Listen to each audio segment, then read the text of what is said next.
पर मैं तुम्हें बताता हूं कि भगवान किस प्रकार से दैत्यों पर भी कृपा करते हैं। हिरण्याक्ष का वध भगवान ने किया था वाराह बनकर। अपने भाई की मृत्यु से व्याकुल हुआ हिरण्यकश्यपु चारों तरफ भगवान को ढूंढने लगा, कहां है विष्णु, कहां है नारायण। भगवान कहीं नहीं मिले हिरण्यकश्यपु को।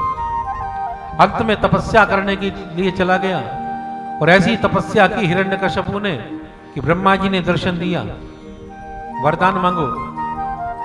हिरण्यकश्यपु कहने लगा, मुझे वरदान दो महाराज, मैं अमर हो जाऊं। ब्रह्मा जी कहने लगे, भाई देखो ये वरदान मैं नहीं दे सकता। धरती पर जो आया है उसे मरना तो पड़ेगा ही। तुम एक के बदले चाहे 5 मांग लो, 6 मांग लो, अमरता का वरदान मैं नहीं दे सकता। तो हिरण्यकश्यपु कहने लगा, ठीक है महाराज, जब आप ही कह रहे हो कि एक के बदले 5-6 मांग लो, तो मैं आपसे वरदान मांगता हूं कि न मैं दिन में मरूं न मैं रात में मरूं, न अंदर मरूं न बाहर मरूं, ना ऊपर मरूं ना नीचे मरूं, ना अस्त्र से मरूं ना शस्त्र से मरूं। आपकी सृष्टि का बनाया हुआ कोई जीव जंतु दानव मानव आदि मुझे न मार सके। यहां तक कि 12 महीने में से किसी महीने में न मरूं। ब्रह्मा जी को भी चक्कर आ गया। वो सोचने लगे कि अरे घूम फिरकर वरदान तो इसने वही मांग लिया अमरता का, लेकिन फिर कह दिया एवं मस्तु, भगवान स्वयं देखेंगे। वरदान प्राप्त करके अब ये मदोन्मत्त हो गया, सोचने लगा कि मैं अमर हो गया। घोषणा करा दी, मेरे राज्य में कोई भी अब भगवान का भजन नहीं करेगा, नारायण को कोई नहीं भजेगा, भजन करना है तो एकमात्र मेरा भजन करो। घोषणा करा दी चारों तरफ। नाम लेना है तो केवल हिरण्यकश्यपु का लेना है।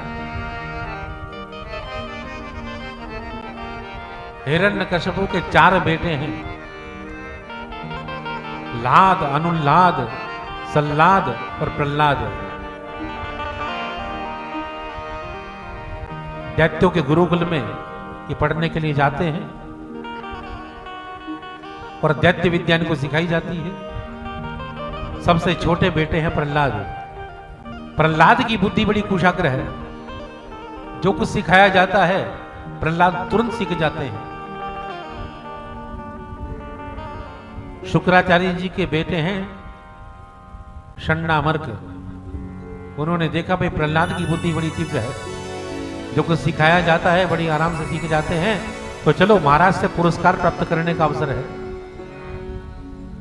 लेकर प्रहलाद को चले गए हिरण्यकश्यपु के पास में और जाकर कहने लगे, महाराज आपका जो ये छोटा बेटा है बड़ी तीव्र बुद्धि है इसकी, जो कुछ सिखाते हैं बड़े आराम से सीख जाता है। बड़े प्यार से बड़े प्रेम से गोद में बैठाया हिरण्यकश्यपु ने और बड़े प्यार से पूछा, प्रहलाद पढ़ाई कैसी चल रही है? प्रहलाद ने कहा, पिताजी बहुत अच्छी चल रही है। कि जो तुम्हें सिखाया जाता है सीख जाते हो? या महाराज बिल्कुल सीख जाता है। तो जो तुम्हें अच्छा लगता है मुझे सुनाओ। प्रहलाद ने पूछा, पिताजी जो मुझे अच्छा लगता है? हाँ, जो तुम्हें अच्छा लगता है तो सिखाओ, वो सुनाओ। प्रहलाद कहने लगे, पिताजी मुझे तो एक ही बात अच्छी लगती है कि भगवान नारायण को प्राप्त करने के 9 साधन हैं, जिनको नवदा भक्ति कहा जाता है।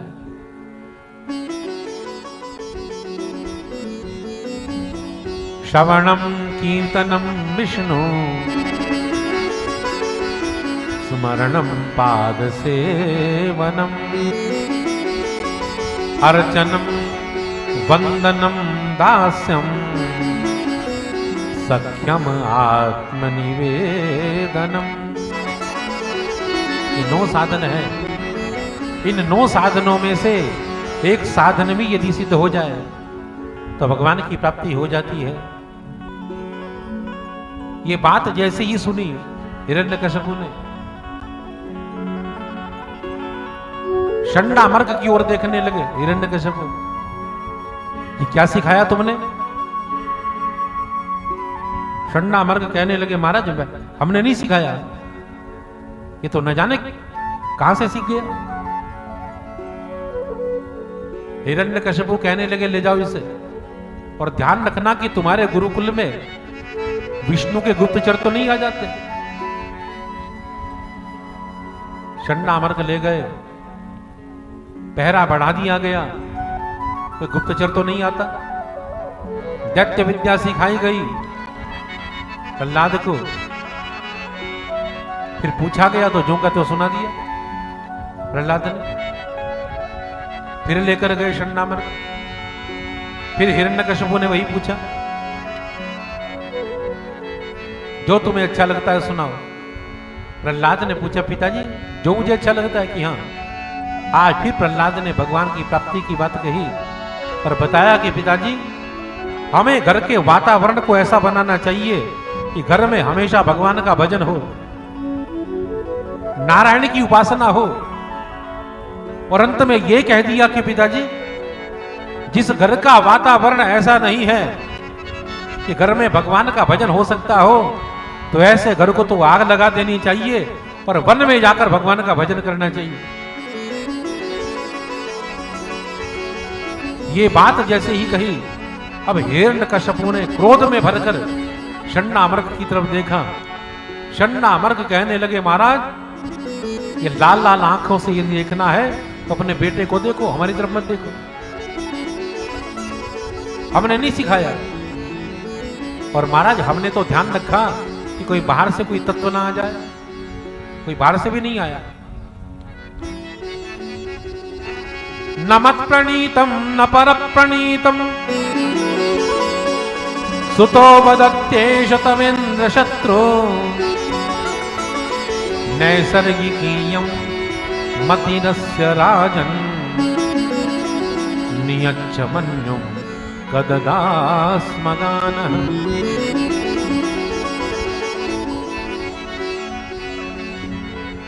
हिरण्यकश्यप को इतना क्रोध आया, अपनी तलवार निकालनी मारने के लिए प्रहलाद को, परंतु जैसे ही मारने लगा हाथ स्तंभित हो गया हिरण्यकश्यप का।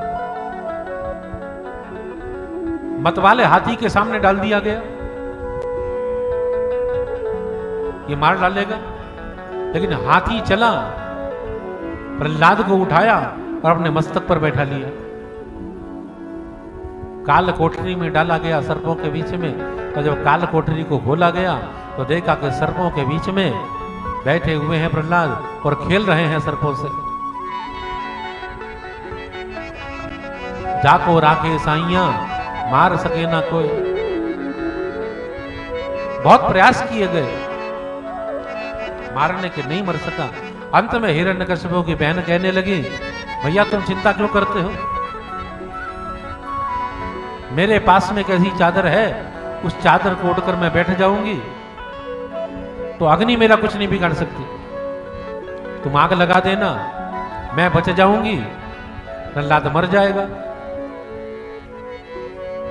होलिका हिरण्यकश्यप की जो बहन है वो प्रहलाद को गोद में लेकर बैठ गई, उस चादर को ओढ़ लिया जो मिली हुई थी वरदान में होलिका को, आग लगा दी गई।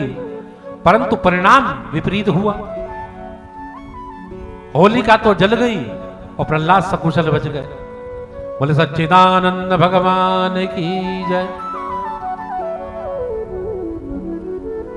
अंत में षण्णा मर्ग आए और कहने लगे कि महाराज एक मौका हमें और दे दो, क्योंकि हमने सुना है शिक्षक जो शिक्षा नहीं दे पाते वो साथ के जो मित्र हैं वो दे देते हैं।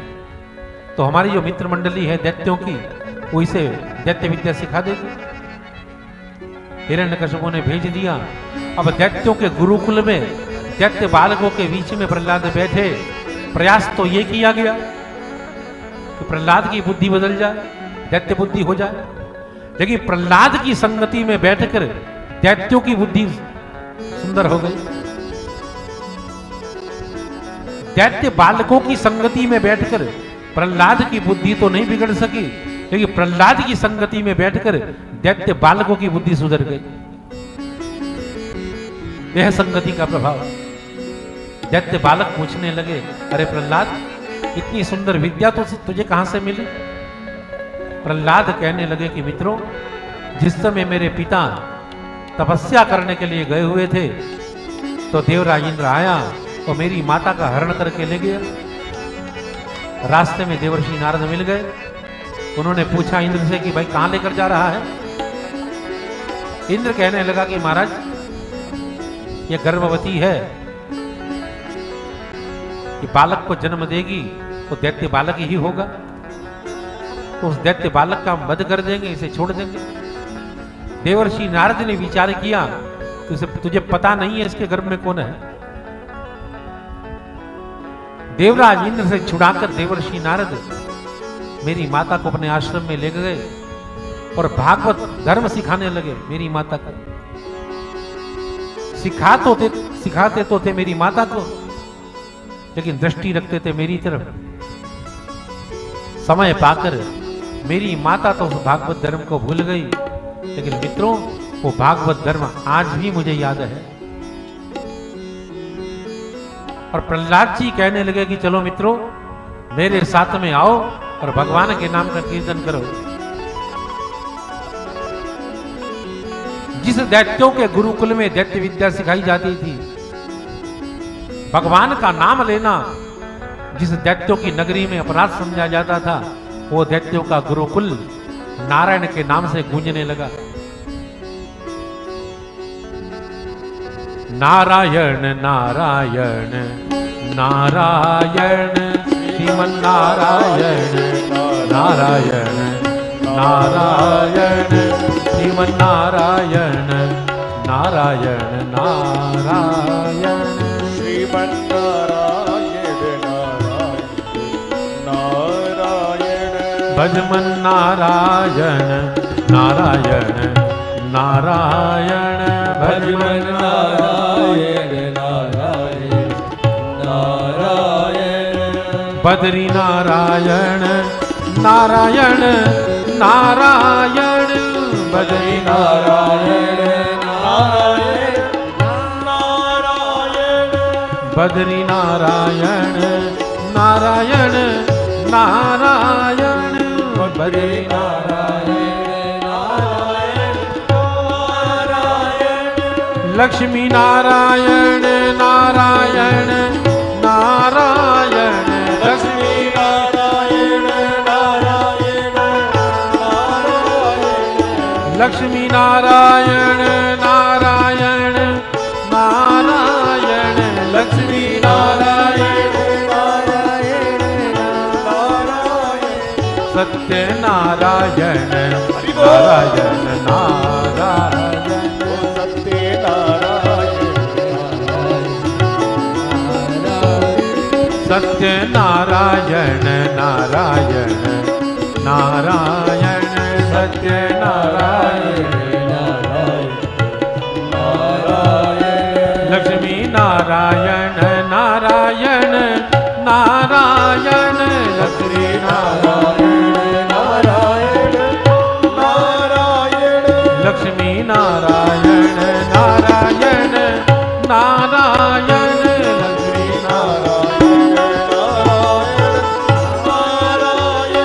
सत्य नारायण नारायण नारायण सत्य नारायण नारायण नारायण सत्य नारायण नारायण नारायण सत्य नारायण नारायण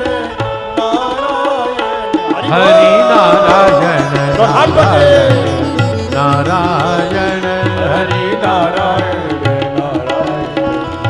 नारायण हरि नारायण नारायण नारायण हरि नारायण नारायण हरि नारायण नारायण नारायण हरि नारायण नारायण श्रीमन नारायण नारायण नारायण नारायण नारायण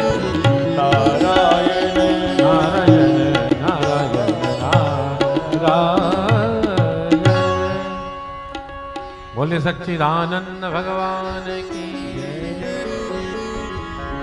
भगवान के नाम का कीर्तन चल रहा था, तभी शुक्राचार्य जी आ गए। सोचने लगे कि मैं कहीं गलत तो नहीं पहुंच गया। हिरण्यकश्यपु के साम्राज्य में नारायण के नाम का कीर्तन। लेकिन जब वस्तु स्थिति का पता लगा, शुक्राचार्य जी गए, कान पकड़ा प्रहलाद का और ले गए हिरण्यकश्यपु के पास में और जाकर कहने लगे, महाराज इस असाध्य रोग को आप ही संभालिए, इसका कोई इलाज नहीं है। अब हिरण्यकश्यपु ने पकड़ा प्रहलाद को और पूछा कि प्रहलाद तू बार बार कहता है मेरा नारायण मेरा नारायण, चल मुझे बता कि तेरा नारायण कहां है। प्रहलाद कहने लगे, पिताजी आप उल्टी बात पूछ रहे हो। आपको पूछना चाहिए कि तेरा नारायण कहां नहीं है, वो तो सर्वत्र है। हिरण्यकश्यपु ने पूछा कि यहां भी है। प्रहलाद ने कहा, पिताजी यहां भी है, कि जहां मैं खड़ा हुआ हूं जहां पिताजी यहां भी है। अपने भवन के खंभ को पकड़कर, स्तंभ को पकड़कर खड़ा हुआ था हिरण्यकश्यपु। पूछा इस खंभे में भी है? जहां पिताजी इसमें भी है। क्रोध में भरे हुए हिरण्यकश्यपु ने एक जोर से घूंसा मारा उस स्तंभ में, और घूंसा लगते ही उस स्तंभ के अंदर से आवाज आने लगी। घुर घुर घुर घुर शब्द आने लगा। आवाज तो आ रही है, लेकिन आवाज करने वाला कौन है ये पता नहीं है। और इतनी ही देर में देखते देखते उस स्तंभ के दो खंड हो गए, और उस खंड के बीच में से भगवान नारायण, भगवान नरसिंह का रूप लेकर प्रकट हो गए। बोले नरसिंह भगवान की। ऊपर का हिस्सा जिनका सिंह का है और नीचे का हिस्सा नर का है, ऐसे नरसिंह भगवान क्रोध में भरे हुए जीव को लपलपाते हुए चले। उनको देखकर ही भयभीत हो गया हिरण्यकश्यप। पतंगे की जैसे मौत आती है वो दीपक की ओर भागता है, वैसे ही हाथ में तलवार लेकर भागने लगा भगवान नरसिंह की ओर हिरण्यकश्यप। क्रोध में भरे हुए भगवान ने उठाया गोद में हिरण्यकश्यप को और चौखट के बीच में अपनी गोद में लेकर बैठ गए और कहने लगे, देख हिरण्यकश्यप, ये मत सोचना कि ब्रह्मा जी का दिया वरदान झूठा हो गया। न तू ऊपर है न तू नीचे है, मेरी गोद में है। न तू अंदर है न तू बाहर है, बीच में है। तूने कहा था ब्रह्मा जी की सृष्टि का बनाया हुआ कोई व्यक्ति, कोई जीव जंतु मुझे ना मार सके, तो मेरी शक्ल देख ले, मैं ब्रह्मा जी का बनाया हुआ नहीं हूं। तेरे लिए विशेष रूप से ये देह मैंने धारण की है, नरसिंह रूप धारण किया। और देख ले मेरे हाथ में कोई अस्त्र शस्त्र भी नहीं है। यहां तक कि 12 महीनों में से कोई महीना भी नहीं है। बहुत विचार करके, बड़ी मेहनत करके आया हूं तेरे लिए। ब्रह्मा जी का दिया वरदान भी झूठा ना हो जाए, और मेरा भी काम हो जाए और तेरा भी काम हो जाए। बड़ी मेहनत करनी पड़ी है मुझे।